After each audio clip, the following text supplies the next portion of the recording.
C.S. Lewis, famoso autor de As Crônicas de Nárnia. Você é cristão? Você nunca leu As Crônicas de Nárnia? Eu vim aqui te falar porque todo cristão deveria ler.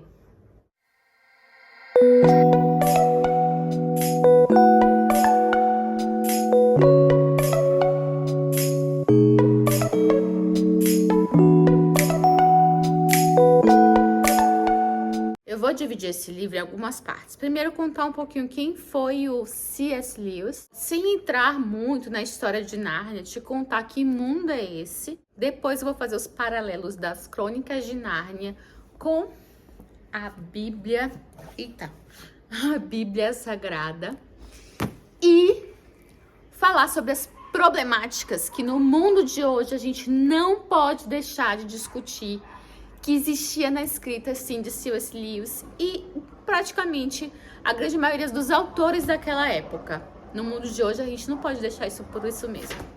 Só pra gente entender um pouquinho o contexto, quem era C.S. Lewis? Ele era um linguista. Ele não dá ponto sem nó no nome de alguns dos seus personagens. Ele era ateu. E existe todo um porquê dele ser ateu, né? Ele perdeu a mãe logo cedo e ele lutou na Primeira Guerra Mundial. Alguém que sofreu coisas assim tão cedo marcantes, como perder sua mãe e ter visto todo o horror que é a guerra, a gente até passa a compreender um pouco porque ele questionava a existência de Deus, porque são nesses momentos que a gente questiona, cadê a bondade? Se existe Deus, por que Deus permite que os homens cometam coisas tão atrozes? A amizade dele com Tolkien, você não sabe quem é Tolkien? Tolkien foi que escreveu O Hobbit, O Senhor dos Anéis e diversos livros que também tem essa saga da Terra-média. Eu posso fazer depois um outro vídeo só sobre os livros dele. Eles eram grandes amigos e um teve influência muito grande sobre o outro. Eu vou deixar um livro aqui que conta um pouquinho sobre a amizade deles, para quem tiver interesse depois ler. Mas Tolkien influenciou diretamente C.S. Lewis a virar cristão. Em contrapartida, C.S. Lewis foi quem estimulou Tolkien a escrever O Senhor dos Anéis. Então eles tiveram uma simbiose que a gente só pode agradecer. C.S. Lewis depois escreveu vários livros sobre cristianismo. Tem 12 livros dele ali, sobre cristianismo, sobre escrita. Daí, vamos falar um pouquinho sobre o que são essas famosas Crônicas de Nárnia. Eu tenho esse volume aqui, gente, que é o volume único, tá? É um livro que tem todos os 7 livros. Os 7 livros existem duas formas de serem lidas. A forma por ordem de publicação e por ordem da história. Uma ordem que faça sentido na história. Então, esse livro aqui, que é o volume único, que tem todos os 7 livros, ele é por ordem cronológica da história e não da publicação dos livros. O Sobrinho do Mago, O Leão, a Feiticeira e o Guarda-Roupa. Este é considerado um dos 10 livros mais vendidos do mundo e tem filme. O Cavalo e Seu Menino. O Príncipe Caspian, que também tem filme. Eu vi esses dois. O Leão, a Feiticeira e o Guarda-Roupa, o filme, e o Príncipe Caspian. A Viagem do Peregrino da Alvorada, que também tem filme, mas esse eu não vi ainda. A Cadeira de Prata. A Última Batalha. Então, esses são os 7 livros que compõem essas crônicas. Nárnia é um mundo de fantasia, em que a gente poderia dizer que ele, em forma de fábula, ele traz alguns conceitos do cristianismo e algumas histórias da Bíblia. Alguns dirão que o que C.S. Lewis fez foi uma heresia, por ter comparado a história do cristianismo com eventos pagãos como feitiçaria, bruxaria, porque tem todo mundo de fantasia aqui. Ou por ter comparado Jesus, né, Cristo, a animais, a coisas assim, que isso não seria de Deus, seria pecado. Eu não sou aqui nenhuma profeta, então não me chamem de falsa profeta. Eu só estou aqui para fazer a relação desse livro com a Bíblia. E eu não sou uma especialista em religião. Eu sou uma ex-ateia recém-cristã que estou aprendendo sobre o assunto. Respeito a opinião dos outros. Mas a gente precisa entender que a ideia do C.S. Lewis, quando ele escreveu isso aqui, foi aproximar trazer um vínculo maior da história da Bíblia, a história do cristianismo às crianças. Então, ele usou isso em forma de fábula para contar essa história. Ai, Jamile, não pode fazer de conta, contar aqui, tem que contar a história. O próprio Jesus usou parábolas, né? Que eram histórias que tinham vínculos, que tinham um fundo moral, para explicar sobre os preceitos dele, sobre o que ele acreditava, sobre o que ele queria nos ensinar enquanto Salvador. A própria Bíblia traz comparação. Não olhem a bagunça daqui de trás, tá? Eu preciso arrumar tudo isso aqui. A própria Bíblia traz, às vezes, o Jesus simbolizado em forma de animais. O que, Jamile? O que você está falando? Gente, quem é o Cordeiro de Deus? Quem é o Cordeiro sacrificado? Por vários momentos ele aceitou o sacrifício do Cordeiro como uma prova de fé, como um perdão dos pecados. E isso já era considerado um simbolismo para o Salvador que viria, o Jesus que se sacrificaria pelos nossos pecados para nos salvar. E também, não sei se vocês conhece aquele símbolo do peixe, assim, eu vou tentar colocar aqui aquele símbolo do peixe. Ele é um acróstico. O que é isso?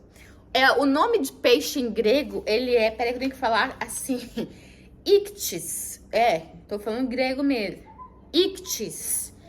E quando você pega as letras de ictis, ele quer falar Jesus Christus Theos Ius Soter, que é Jesus Cristo, Filho Deus, Salvador. Então, existe também um outro simbolismo de animais. Essa história do mundo de Nárnia, eu não vou entrar aqui especificamente na história, contar a história de Nárnia para vocês. Eu vou dar alguns spoilers que não vão estragar a tua leitura, mas que vão te provar que existe sim muito simbolismo bíblico que C.S. Lewis trouxe aqui para estimular se você até hoje não leu, lê as Crônicas de Nárnia e a gente bater um papo. O primeiro livro é mais ou menos o seguinte: existe um mago e o sobrinho dele, que é o Diggory, e a Polly, que é a amiguinha que ele tinha acabado de conhecer. E eles, através de um anel, através de anéis, eles entravam em um portal que iam para diversos mundos. E aí o Diggory e a Polly, eles vão para um mundo vazio de só trevas e eles são tentados através de uma escritura assim: toque o sino se você quiser conhecer o que pode acontecer, ou se arrependa mais ou menos para sempre. Algo assim estava escrito. E eles tocam o sino e eles acordam uma feiticeira. O nome dessa feiticeira é Jade. Jade mais ou menos quer dizer aquilo que é antigo. O diabo é considerado a serpente mais antiga de todas, né? Então, por aí você já vê por esse nome Jade quem ela representaria na história. E em um dado momento, eles chegam ao mundo de Nárnia, conhece o leão, Aslan. Aslan, ele representa a Santíssima Trindade, Deus, Jesus e o Espírito Santo. E eu vou te provar que sim. Primeiro porque Aslan, no mundo completamente vazio e na presença de Diggory, Polly e de outros animais que vão surgindo, ele vai criando todo mundo. Esse primeiro livro, que é o Sobrinho Mago, é praticamente o livro de Gênesis. E Aslan cantando, ele vai criando a terra, o céu, fazendo os animais todos falarem. Aslan dá uma missão a Diggory para perdoar ele por ter acordado a feiticeira que poderia trazer todo o mal ali do mundo, por ter, né, tocado o sino. Ele dá a missão dele buscar um fruto de uma árvore que fica no Jardim X e tal. E eles vão até lá, o Diggory e a Polly e um cavalo alado. Aí Diggory, na hora que encontra, né, a árvore, encontra o fruto, que é uma maçã, ele encontra a feiticeira. E a feiticeira fala o seguinte para ele: sabe que fruto é este? Olha, Jade, hein? É a maçã da eterna juventude. Sei por ter provado, e também já sei que jamais ficarei velha ou morrerei. Como a maçã, rapaz, como a maçã, e viveremos dois eternamente, e seremos reis deste mundo, ou do seu próprio mundo se resolver voltar lá. Olha quem é Jade, a serpente tentando Diggory a comer a maçã, que era o fruto proibido. E, inclusive, o Aslan chama Diggory e Polly Diggory de o filho de Adão e Polly da filha de Eva. Assim, gente, quer simbolismo maior do que isso? Mas daí não vou contar pra vocês se Diggory comeu ou não do fruto. Segundo livro, que é o que eu falei que é um dos livros mais vendidos de todos o mundo, é O Leão, a Feiticeira e o Guarda-Roupa. Independente se Diggory comeu ou não do fruto, ele consegue ter a semente desse fruto. E ele no mundo nosso, no nosso mundo, não mais no mundo de Nárnia lá, ele planta o fruto que nasce uma árvore e dessa árvore ele cria um guarda-roupa. Daí que vem a história do guarda-roupa que leva as pessoas para Nárnia. A gente vai conhecer 4 personagens, 4 crianças, que é o Pedro, a Susana, o Edmundo e a Lúcia, ou Lucy, também como podem chamar.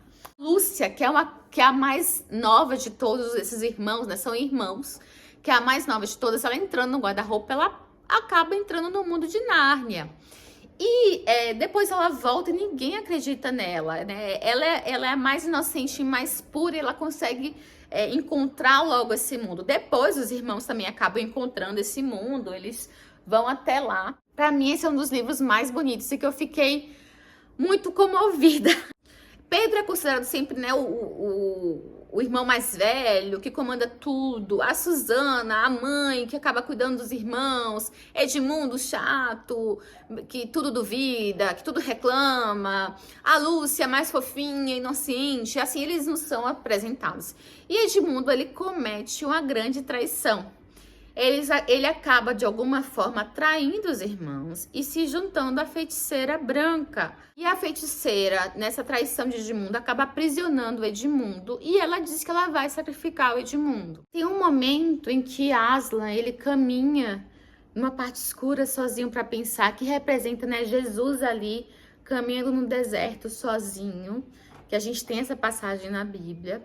E também a gente tem um momento em que Aslan conversa com a feiticeira e ele negocia com a feiticeira sobre os pecados que o Edmundo tinha, né, cometido. Ele acaba se oferecendo em sacrifício no local de Edmundo. Edmundo, quem é Edmundo? É do mundo, são os homens. O Aslan se oferece em sacrifício pelo Edmundo como perdão dos seus pecados. E a gente vê toda a humilhação de Aslan ali. Ele tem sua juba cortada, que representa a hora da coroa dos espinhos. Ele sofre tudo isso calado, que mostra ali Jesus, que sofreu tudo calado, aguentando. E ele é morto pela feiticeira. E este seria o momento da Páscoa. E toda Páscoa, depois tem a ressurreição.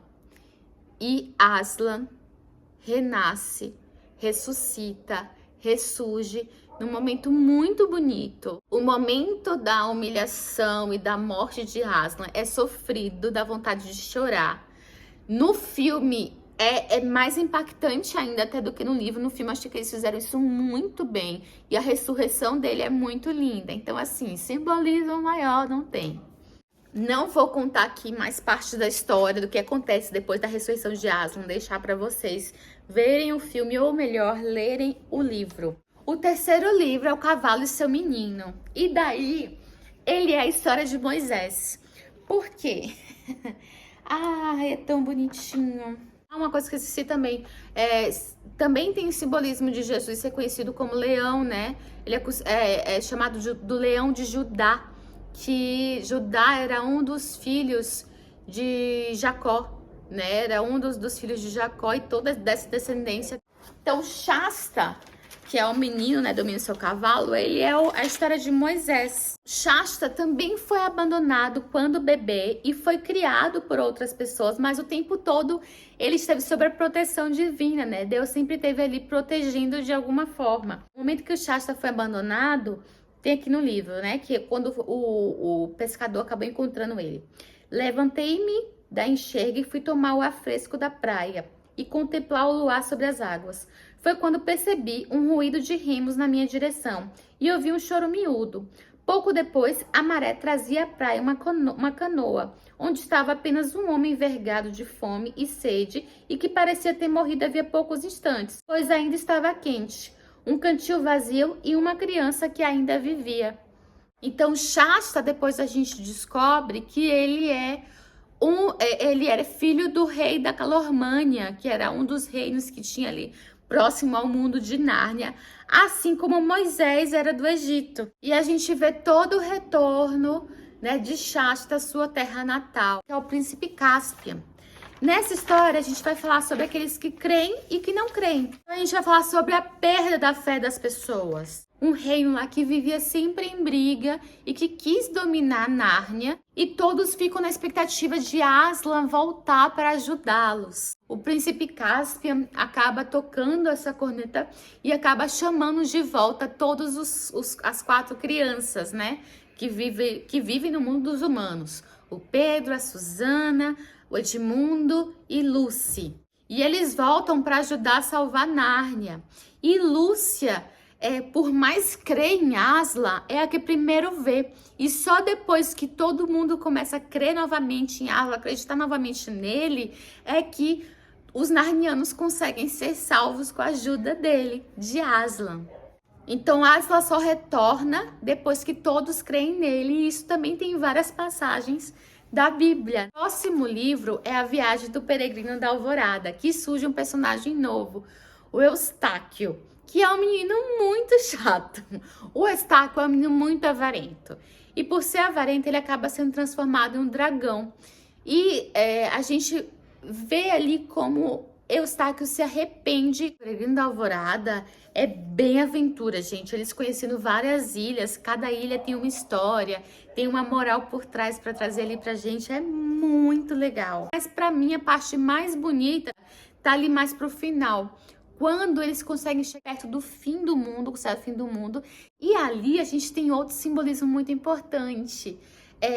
Eles estão navegando, todos ali estão navegando no barquinho.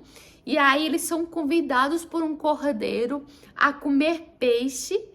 Quem é o cordeiro? Jesus. O que Jesus oferece aos seus discípulos? Peixes para comer. Existe isso, né, na Bíblia. E aí o cordeiro se transforma em leão. E tem uma parte muito bonita. Aslan fala para ela que ela e o irmão não voltarão mais. O Pedro e a Susana, já foi dito que eles não iam voltar mais, porque eles estavam ficando muito mais velhos em um dos outros livros lá atrás. Mas o Edmundo e a Lúcia ainda eram novinhos, então nesse Peregrino da Alvorada eles acabam voltando. Então, eles estão conversando ali com o cordeiro e fala o seguinte: por favor, cordeiro, disse Lúcia, este é o caminho para o país de Aslan? Aí o cordeiro responde: para vocês não. Para vocês, o caminho de Aslan está no seu próprio mundo, no nosso mundo. É o caminho que a gente pode encontrar Jesus, Deus. No nosso mundo também há uma entrada para o país de Aslan? Perguntou Edmundo. Aí o cordeiro responde: em todos os mundos há um caminho para o meu país. Falou o cordeiro.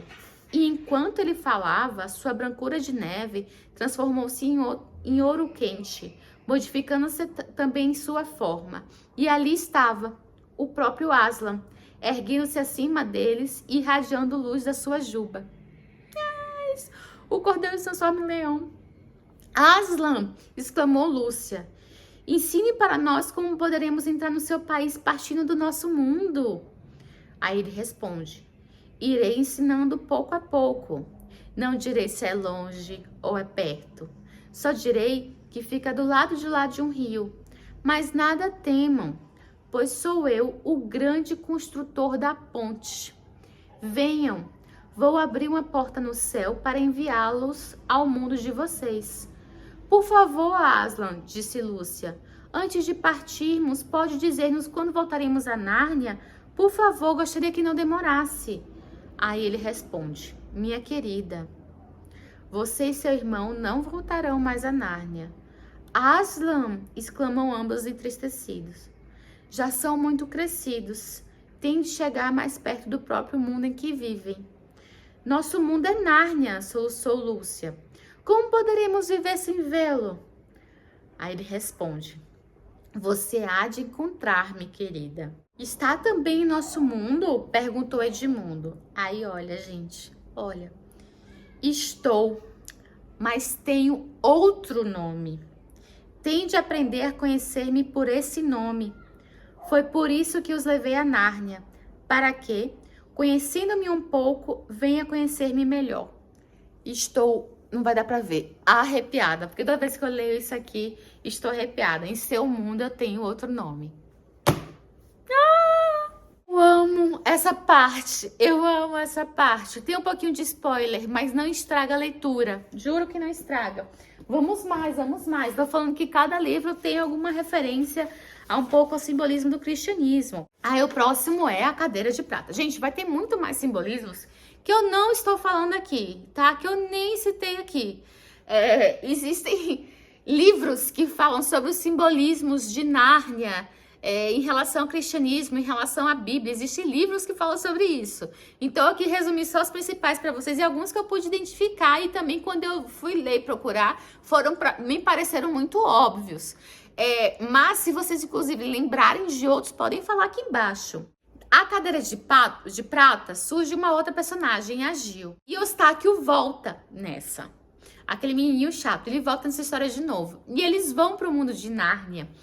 E a Gil é pedido uma missão para que ela não esqueça dos mandamentos e a ordem do que Aslan falou. Aslan fala: siga esse caminho, faça isso, isso, isso. Eu tô te falando. Lembre-se do que eu tô te falando. Repita todos os dias, de manhã, de tarde, de noite, de dormir, de acordar. Todos os ensinamentos que eu tô te falando desse caminho para você seguir. A missão deles era encontrar o filho do rei Casco. Ele fala: só você seguindo tudo isso, vocês conseguirão encontrar ele, tal, tal, tal. O que acontece?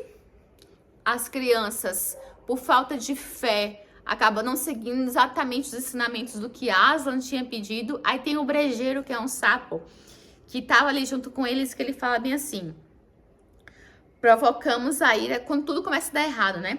Provocamos a ira de Aslan, disse ele. É o que acontece quando não obedecemos aos sinais. E aí depois, quando eles voltam a acreditar e voltam a seguir os sinais, as coisas começam a dar certo. Ai, a última batalha, o último livro. E essa é a Batalha do Apocalipse. Aqui é o último livro mesmo, é o Apocalipse fechando tudo. Nesse aqui a gente vai ver o Anticristo, que era um animal que se fantasiou de Aslan para enganar as pessoas. E como as pessoas ficaram perdidas. E a gente tem Aslan destruindo todo mundo de Nárnia, mas explicando que aquele mundo de Nárnia era o reflexo do verdadeiro país de Nárnia, para onde eles iam levar aqueles que realmente acreditavam. E nesse acaba voltando todos os personagens. Diggory, já mais velho, Polly, o primeiro mais velho, Pedro, a Susana não volta, a gente vai discutir já por quê. Edmundo, Lucy, Eustáquio, Gil, todos voltam por um plot twist que eu não posso explicar porque todos voltam. Tudo aquilo que aparece no livro do Apocalipse vai acontecendo, o C.S. Lewis vai narrando ali que vai acontecendo com Nárnia sendo destruído e todos aqueles que acreditavam passando por uma porta que levava ao verdadeiro país de Nárnia, a verdadeira salvação. E quem é que fecha essa porta e tem a chave dessa porta? Pedro. Pedro, lembra Pedro, menino? Quem é o guardião do céu, do paraíso? Pedro. Ah, gente, é muito bom, é muito bom, é muito bom. Mas agora, vamos para outra parte. O que eu ia falar sobre as problemáticas da escrita do C.S. Lewis. É muito importante a gente entender em que época esse livro foi escrito. E isso não é uma forma de a gente passar pano ao que ele escreveu e falar, tudo é contexto daquela época. É uma forma da gente entendendo, não censurar, ler, mas ler reconhecendo os nossos erros do passado. Reconhecendo esses erros, a gente refletir sobre eles, tá? Então, sim, C.S. Lewis foi um produto da sua época. Ele estava ali no meio, entre duas guerras, ele lutou a Primeira Guerra Mundial. Então, o que a gente vê aqui de problemáticas Muito racismo, muito racismo. Eu não sei o quanto que foi só racismo ou não, mas para mim houve sim racismo. Ele acaba referindo como os povos narnianos, como brancos, enfim, e os povos da Calormânia, que seriam aqueles, os maus, como povos de pele morena. O tempo todo ele se refere assim. E quando você vai entender mais, as características que ele descreve esses povos, parecem os povos mais turcos ou otomanos. Daí quando você vai lembrar, o C.S. Lewis lutou na Primeira Guerra Mundial. Quem foi que primeiro, né, uniu otomanos e Alemanha, se uniram na Primeira Guerra Mundial para lutar contra os franceses, britânicos. Então, a Otomânia, né, os otomanos e os alemães eram os grandes inimigos dos britânicos, né? Dá pra gente entender porque que ele consideraria eles inimigos, mas por que os inimigos não eram os alemães brancos, e sim os otomanos, que eram turcos, né, que tinham a pele mais morena? Outra coisa também muito questionado é sobre o sexismo que ele usa, que o tempo todo as mulheres são referidas como mais frágeis, coitadas, mais delicadas, o que é muito comum naquela época que se pensa nisso, mas hoje a gente precisa falar sobre o assunto. Então, quando você lê uma história dessa para as crianças, você precisa abordar isso de alguma forma para as crianças. Ah, as crianças são muito novas para a gente discutir essas coisas. Não. Não. É de pequeno que a gente começa a falar sobre esse assunto, sim, porque é nas crianças que a gente vai modificar o futuro. Os adultos já tudo se perderam, então é a partir de criança que a gente tem que modificar a cabeça de todos sobre a diversidade, sim. Até a questão da Susana, né? A questão da Susana, ela gerou várias polêmicas. A Susana, em algum momento, Asla chama Pedro a Susana, não lembro de que livro foi, eu acho que foi o Príncipe Cáspia, e fala, vocês já são muito adultos para aqui voltar. E que eles não voltam mais. Acontece que no último livro, Pedro volta, e a Susana não. E em algum momento é falado, a Susana agora só se preocupa com lingeries, maquiagens, não se importa mais com Nárnia. Fala que a gente continua preso à infância. E então foi questionado se o C.S. Lewis não estava se referindo que as mulheres não poderiam perder a pureza delas, não poderiam conhecer o sexo, a sedução, e por isso elas se perderiam do caminho de Nárnia, do país de Nárnia. Se questionou isso. Mas eu não posso dar um spoiler, depois C.S. Lewis acaba se falando porque que a Susana não voltou e convidando as pessoas a criar meio que uma fanfic da Susana ali, né? Porque falar outra história dela.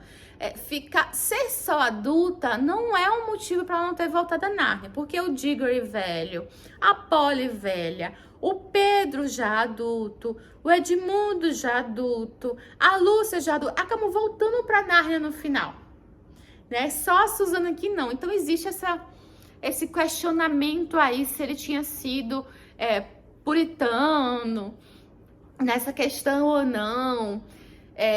Querendo trazer essa lição, essa parte da moral, em que a mulher não pode, né, trazer sua sensualidade, que era o que Susana ali estava descobrindo, né? Existe esse questionamento. E uma outra coisa sobre o capacitismo. Eu fico muito irritada que em todos os filmes de fantasias, outras coisas assim, sempre alguém que foge do padrão da pessoa típica fisicamente, sem deficiências, acaba virando o vilão. Os anões aqui, o tempo todo, são os vilões. Isso pra mim... e tem uma parte também, em uma das ilhas do Peregrino da Alvorada, tinham algumas criaturas que elas tinham uma perna só. Ter essa perna só foi tipo que um castigo, né? Então, assim, é lógico que naquela época não era pensado sobre isso. E eu não acho que a gente deve censurar a obra de C.S. Lewis por conta disso, mas a gente deve sim debater essas questões hoje em dia. E para mim esse continua sendo um livro que até que não é cristão precisa ler para entender. O cristianismo, gente, ele faz, quer queira ou quer não, você acredite em Cristo ou não, ele faz parte da cultura ocidental. Até o calendário o ano 2022 que a gente está, contas a partir do nascimento de Cristo. Então você vive sobre a influência do cristianismo. As leis têm influência do cristianismo. Os feriados comerciais têm influência do cristianismo. A gente está cercado a todo momento sobre isso. Então é muito importante, sim, conhecer a Bíblia. É muito importante, sim, conhecer que, sendo filho de Deus ou não, quem foi Cristo, né? Da crença de cada um. Mas é isso, te convido a ler Nárnia e trazer as referências com a Bíblia. Eu, quando pequena, li um resumo do Antigo Testamento. E eu tô em uma missão aí em ler devagarzinho a Bíblia. Então eu não consegui separar as partes aqui por livros ou versículos, livros, capítulos e versículos da Bíblia para fazer referência. Mas eu sei que existem livros que fazem especificamente isso. Mas se você quiser me ajudar, falar, Jamília, essa passagem tal, essa é tal, pra gente poder fazer aquela analogia de forma didática, de forma da gente aprender e crescer mais sobre o assunto, vou agradecer demais a vocês. E é isso. Leiam as Crônicas de Nárnia.